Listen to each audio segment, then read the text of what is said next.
Yo, Welcome back, Nerd to Go crew. how you doing? South by Southwest, day 2. We got a lot of updates. We're going to start with the movie we saw. We got to go see the Samara Weaving picture, Ready or Not 2, Here I Come, Yes.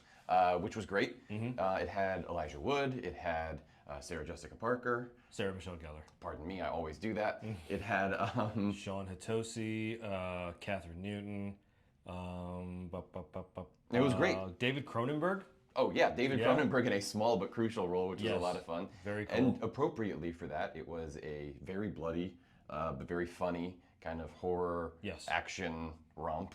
Right. I think you hadn't seen the first one. I hadn't seen so the you first were one, more- but you had given me enough of kind of the bones of it. Right. And I think the movie also does a good job of like spending the first 10 minutes just kind of recapping catching it you up for pretty you. quickly, I think.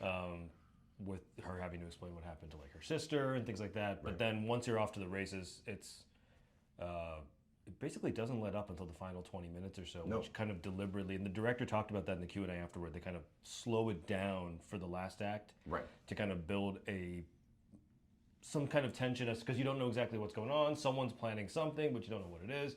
And I thought the payoff was pretty good for that. It didn't feel like it was dragging. It did kind of feel structurally at the time like, oh, what are we doing here? Agreed. But it worked in the end. And it throws you right in from the very beginning. So it Yeah. really is sort of like you hit the ground running.